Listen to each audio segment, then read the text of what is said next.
everyone, Ben Woodruff here with another falconry video. Today's falconry video is on feeding off the fist, which might seem very straightforward, but this is an important one. Listen closely so you don't get your face grabbed. Now, feeding a bird off the fist is really one of the first steps usually when you get a new bird. Especially, let's take a very traditional approach. You're a new falconer, let's say you trap a red-tailed hawk from the wild, a first-year bird. It's not a baby, but it's also not an adult. It's a bird that's still learning, still very impressionable. Now, remember the rule with food, with birds of prey. Everyone and everything will kill you for your food. You can't trust anyone with your food. The exception is, for a brief window, your parents and also your mate. So the principle is, food is not a reward system, and it's not just food. It is the language of trust. It is social bonding. So anything you do with food, anything, whether it's a lure or on a kill or serving up bad game or feeding off the fist, anytime you are going to do anything with food, run it through the lens of like, oh, this is the language of trust or distrust. How knowing that is it going to impact my bird and shape their behavior? So back to the first red-tailed hawk. Let's say you get a brand new red-tailed hawk and you want to build a relationship. You speak human, whatever language you speak. They speak bird, blah, blah, blah. How do you communicate? How do you let them know, yes, I've captured you, but I don't mean you harm. I want to build a relationship, a partnership, a symbiotic relationship where we can hunt together for mutual beneficial reasons. Now, how do you do that? With food.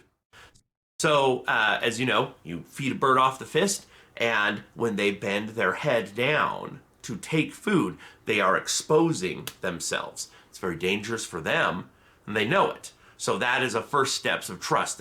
They're seeing if they can trust you. It doesn't matter that you gave them the food. That's irrelevant at first. It's just, can I trust you? So of course the natural progression is they bend and slowly will take food off the fist, eat off the fist, hop to the fist, fly to the fist on a long crayons, which is a long leash. Look at one of my most recent videos. And then eventually they're flying free, and eventually they're hunting with you. Now, from that time, of course, a natural time you might be feeding them off the fist is on a kill. Let's say your red-tailed hawk catches a jackrabbit and they're mantling over it, and you want to trade them out so you can go home. You might take a garnished glove. If you got food on your glove, you hand it over, put it in front of them, and try to cover the rabbit, and they're like, oh, easy food that isn't covered with fur. Hopefully they hop to your fist, you take the rabbit, hide it in your game vest or your falconry bag, and off you go. That's it. But you also still might feed them to the fist. You might call them to the fist. So the first principle you have to remember is, in most circumstances, for most birds, the quickest way to develop trust and to show them that they are safe with you is with feeding off the fist. But it very quickly can go very wrong. Now, a principle you need to understand about food, and other people might disagree with me, but this has been my experience. Have you ever been in the shower and you're trying to adjust the temperature just right, and you just turn just a little, and whoa, now it's searing hot. You're like, no, and you turn a little, whoa, and it's like, and you can't seem to dial it in. That is what feeding on the fist is like as far as a bird's behavior. It goes up and down, depending on how often you do it, how much food you do it, what surroundings you are in. So my claim is that you will never have it perfectly dialed in, and you need to anticipate that. Now, on some species and some individuals, that might be a very minor variation that you can live with and don't even care or even notice. On some individuals, it's the difference between them sitting happily and attacking your face, literally attacking your face. So just remember that and adjust accordingly. If you see a bird becoming too aggressive, you need to put less food on your fist or stop feeding them on the fist altogether and only have them on your glove if there's no food. If they're starting to get skittish and nervous around you, even on a kill, that you maybe want to spend some time to re-strengthen that bond by like, all right, look, let's take some time, eat off my fist, and let's rebuild that trust. So some situations where this gets bad that you need to understand their mentality. Birds in the wild, because any other animal will kill them for their food, food is something to fight to the death over. That's why when you see any bird, even in the wild, on a kill, they're mantling. They have their wings and their tails spread out, and and they won't even look at their food. They're looking, and then they might take a bite. That mantling behavior, you kind of expect it with some things like when they've caught something. But if they're doing that on your glove, that often can mean that they have started to view your glove as a kill. Not just the food itself, but your whole glove. Whatever they're gripping into, which happens to be your glove, they've made a kill, and they need to mantle over it. So even though you have trust and understanding, you put your hand up there to help adjust the food or to put some equipment on or whatever, and suddenly that primal instinct kicks in. They're like, I'm on a kill, some paw is coming up to take my food, and they grab you. You don't want that. So in that's an instance where you need to reduce the importance of feeding on the fist to the bird. Now it can get worse in a way that you might not expect. Instead of a kill, some birds can think of your glove as becoming territory.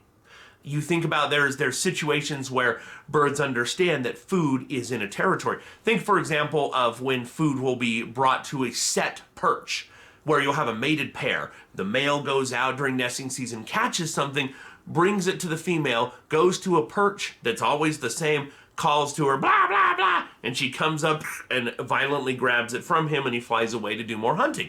She'll take it back and feed it to the babies. So that perch becomes an area that's kind of an aggressive area. Your glove can have the same thing happen. Your glove can, in the mind of your bird, be turned into territory where they go to get food, and that it is a territory to defend. So again, birds can become incredibly, dangerously aggressive.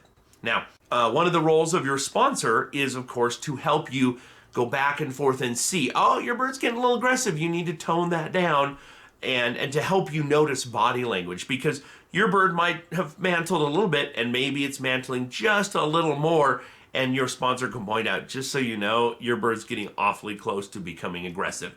So this is important to watch for, and it's important to have someone with experience to help you see these things. Now, a word of advice for intermewing a bird, where you keep a bird, and in the summer you let it molt, and then you fly it again a second season. Let's say it's a red-tailed hawk. Now, maybe you want to hold that bird throughout the summer. You want to keep that social bond of being used to each other, of being held on the fist, of being around people. Well, if you put food on your glove and are feeding them all summer, and you're not hunting them because they're molting, you're not flying them, then they become hyper-aggressive. And red tail, under those circumstances, being fed off the fist all summer is almost nearly 100% going to attack you in the fall when you start to exercise them and bring their weight down and get rid of some of the fat again. They're going to violently, aggressively do that. Same thing, if you, with not all, but with many birds, if you just throw meat into their mew, their flight pen, their enclosure, they are likely to become territorial of that enclosure. And if you walk in, they might get mad at you. And it's not a logical thing, it is wiring. It's the way they are built. It's the way they are wired to think. So my recommendation, particularly with hawks and eagles, again, I acknowledge there's always exceptions, both with individuals and some species where this doesn't matter as much, but particularly with hawks and eagles, if you want to keep them social in the summer, great. Hold them on the fist, no food on the fist ever.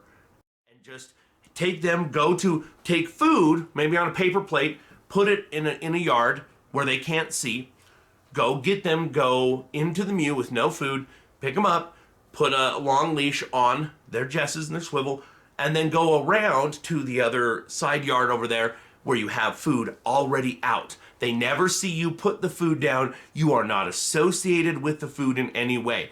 Let them see it. Let them fly from your glove to the food. Let them eat it. And they know, hey, every time I'm on this person's fist, food appears, and I get to eat it all. That is their mentality, as opposed to, this human showed up and there was food on their fist. I need to attack that glove and attack them in order to eat that food.